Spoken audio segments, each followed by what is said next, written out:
Good morning. I am glad to be here this morning and want to thank your pastor, Reverend David Shaw, for the invitation. We did indeed meet back in October, November, sometime at Amy's house. And I've had a wonderful time getting to know him then and have been hearing about some of the things going on. I told him this morning it's hard to believe he's only been here a couple of months and was installed just in February. It seems like he's been here a long time already. And I'm truly glad to be in the pulpit here, but I will assure you all and assure him that I'm reminded this morning it is the task of any visiting preacher to make sure that the congregation appreciates their own pastor. And having seen him handle that wonderful sermon, I know that you have a good pastor. But you have somebody coming up there. That was a precocious young person. You've got someone coming along here who needs to be nurtured. It is good to be in this church. I was last here back in the 1980s on a Sunday morning when J. York Peeler was here. York Peeler and his wife Lois Peeler were students at Union Theological Seminary, 1959 to 61, and worked with Bill Weber in East Harlem Protestant Parish. With Letty Russell and William Stringfellow. It was quite a group doing urban ministry. Bill Weber went on to become president of New York Theological Seminary, which is how I knew Amy, because we worked in the same building. Our offices were at 5 West 29th Street for a long time. Bill gave us a new identity and a new mission in the city, and over the years we've continued to grow into that. So I bring you greetings from New York Theological Seminary as well. We're some 450 graduate students. Today we have more Muslims than Methodists doing master's degrees at New York Theological Seminary. Growing number of collaboration with the Zen Center for Contemplative Care has brought in a number of Zen Buddhists, and it's a very interesting place to be when you have Pentecostals and Muslims and all working together in the same classrooms and learning. It is an important place because we model the city, and that's what our neighborhoods are becoming like. That's what our city is becoming. One of our signature programs is a Master's of Professional Studies inside Sing Sing. We're the only theological school in the nation that does an accredited master's degree inside the prison system, and we've graduated about 450 men now over the last 30-some years, and they're doing phenomenal work. John Ducksworth is a graduate. I knew him when he was Yah inside Sing Sing, inside New York State system. He's now the Chief of Staff for Youth Rehabilitation for the Department of Corrections in the city of Washington, D.C. Julio Medina is Executive Director of Exodus Transitional Community. John Valverde is the Associate Executive Director of the Osborne Association. They're all people that I knew when they were in class sitting in the outside A block over the last 20 years. So keep us in your prayers as we continue to work, and we'll keep you in prayer and look forward to our continuing relationship and partnership as we go into the future. Will you pray with me for a moment? I ask, oh God, in the next few moments that you would open our ears, speak to us again in a new way. I ask all this in your name. Amen. Well, I am honored to be here, Pastor, but I have to tell you that I wasn't paying attention to the date when I told you that I would come and didn't realize it was going to be the week after Easter. You know, Easter is such a high point in the celebration of the life of the church. And my guess is it was a beautiful service last year, and probably many people that you haven't seen in a while show up. Many churches have fanfare on Easter Sunday. The trumpets come out, the kettle drums. You even get to shout, "Christ is risen." It's not something you always do every week in a congregational church. It's like being able to be Pentecostal for a day. My reluctance is simply that this year I don't feel much like celebrating. Now, I don't want you to think seminary president has lost his confidence entirely, but I do want to be honest. I have a hard time seeing Jesus. I'm in a place where I know I'm going through some stuff in my personal life, and I've got family members facing real challenges, and maybe it was turning 61. I saw your thing, and the 60 is the new 40. It's not. I want to be upbeat about life. But sometimes I just can't see what God's doing, and I just can't see Jesus. And then it gets worse when I turn on CNN or Fox News. I'm sorry to have to get into the politics this morning, but I'm watching a nation that is going through its ugliest, most unsavory, some say most degrading presidential primary season we've ever had. And it's not just the personal attacks. It's also the harsh rhetoric about Muslims and Mexicans and immigrants in general. And what really disturbs me is that the candidates who are taking the harshest stance are getting the support of those who call themselves evangelicals. I always call myself an evangelical. It came up out of that tradition. Evangelicals are supposed to be Christ-like. We're supposed to be the ones who literally ask, what would Jesus do? And all I can think of is, this is not Christ-like behavior that I'm watching. I just can't see Jesus in all of this. It's not just politics that are fraying, it's people's lives. A few days before Easter, I got an email from a friend whose sister had lapsed into a coma. She had a brain infection, and he said her deadbeat husband, he called him, just walked off and left her for 3 days in the house with a fever, delirious, never called 911, didn't get her to the emergency room. By the time they got her there, she had lapsed into a coma. She's probably going to have brain damage, and he said, this was all just before Easter, and he's supposed to get up, preach Sunday morning. Another friend who's a wonderful pastor in New York shared with me recently that her daughter, who has 3 kids, is now back, relapse again in her addiction. This woman has been clean for 25 years, but her daughter, who's in her 30s, just can't kick the addictions. And says she keeps going into rehab, getting out. Now the city is taking away her 3 kids. The grandmother's apartment isn't big enough, she said, and she's trying to get ready for Easter, and she said to me, I just have a hard time seeing Jesus in all of this. What is God doing in my life? I can't find Jesus. And then I read the scriptures from last week's Sunday morning service, John 20, verses 1 and 2. Early on the first day of the week, while it was still dark, Mary Magdalene came to the tomb and saw that the stone had been removed. So she ran and went to Peter and the other disciple, the one whom Jesus loved, and she said, they have taken the Lord out of the tomb, and we don't know where they've laid him. And then I get it. Those first disciples couldn't find Jesus. You see, they went back to the last place they saw him, the tomb.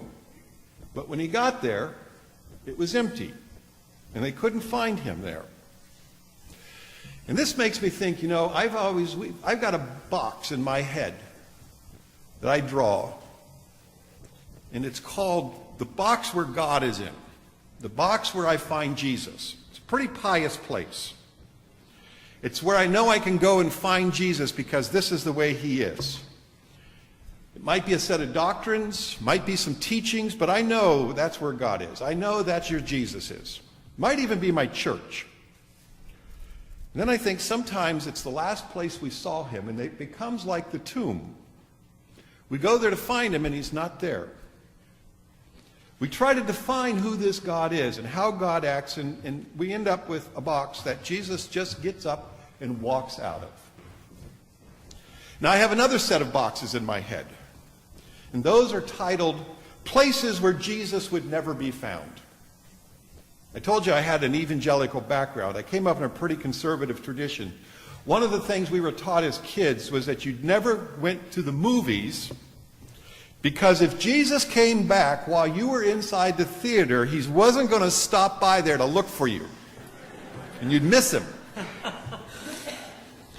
There are other places where you didn't go because you didn't want Jesus to find you there when he came back. Would Jesus go into a mosque today? What part of town would you not go looking for him in? What kind of people would he not associate with? He certainly wouldn't be found among the riffraff, the prostitutes, deadbeats, sinners, and the like. And he wouldn't want to be associated with a group of losers or traitors, especially those who had deserted him so quickly in his night of need.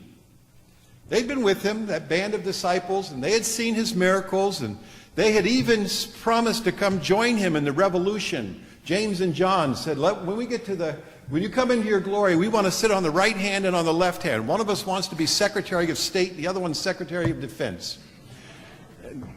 But they all ran away when the hour came and the police showed up. They deserted him. And I don't know about you, but if I had a group of people that I had spent 3 years working with and doing all that teaching and all of that training, and they ran away and deserted me, I'd start over and go find myself 12 new disciples. Who'd want to be associated with such losers and traitors and now this group that's hiding behind closed doors? That evening of the first day, when those disciples gathered out of fear of the authorities, and then suddenly Jesus stood there in their midst. He walked through their locked doors. He walks out of the places where we expect to see him, and he walks into places where we don't expect him to be. No wonder I'm having such trouble seeing Jesus. He gets out of the boxes I think he should be in, and he gets into boxes where I don't expect him to be. But Thomas, one of the 12, was not with them that first evening. The others told Thomas about the visit, "We have seen the Lord." But Thomas said, "Unless I see the mark of the nails in his hand and put my finger in the side, I will not believe." So a week went by, and now it's the second Sunday of Easter. And the disciples were again in the same house, probably with the same doors locked, only this time Thomas was with them. And the text says, although the doors were shut, Jesus came and stood among them and said, "Peace be with you." Then he turned to Thomas and said, "Put your finger here and see my hands. Reach out your hand and put it in my side. Do not doubt, but believe." Thomas answered him, "My Lord and my God." Jesus said to him, "Have you believed because you have seen me? More blessed are those who have not seen me and yet come to believe." I said at the beginning I was having a hard time seeing Jesus and all that's going on in our world today. Jesus just told Thomas that I'm blessed because of this. I didn't say I didn't believe. I said I just couldn't see it. Jesus already anticipated that and said I was going to be more blessed than Thomas because I have faith. And faith is the capacity to go on without seeing. Faith enables us to move through times and places that appear to be God-forsaken.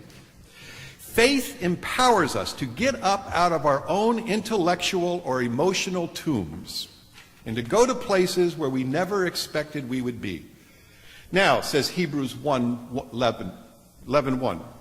Now, faith is the assurance of things hoped for, the conviction of things not seen, like the things in the Guinness Book of Records. In his book on the bondage of the will, from 1525, Martin Luther turned his attention to this question of faith. Faith, he said, by definition, means believing in something you have not seen. To have faith in another person is to trust what they're doing when you're not seeing them. To be faithful to your partner means you do the right thing, not just when you're in her or his eyesight, but when you're out of sight. Faith, said Luther, applies to things that you can't see. But then he writes, therefore, that there might be room for faith in our lives, it is necessary that those things which are believed should be hidden from sight. Wow. It's not that they're just hidden, says Luther. What's more extraordinary about this world we live in is Luther says they are hidden under the exact opposite of what you would expect them to be. Nowhere, he says, are things hidden more deeply than they are under the very contrary, the opposite of what you would expect to see, sense, or experience.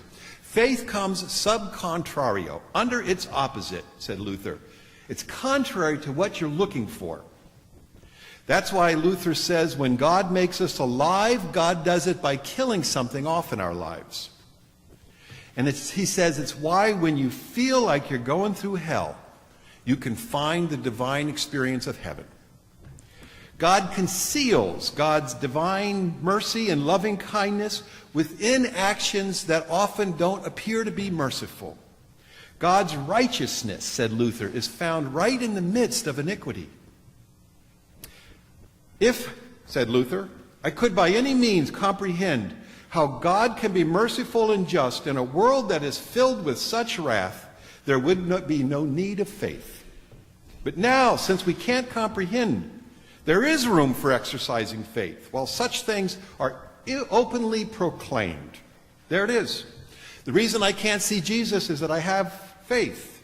And you see, faith is better than seeing. It's more empowering than seeing. Seeing to me is like trying to grasp something. Faith, said Tillich, is the experience of being grasped. We don't grasp God. We don't grasp Jesus. God grasps us.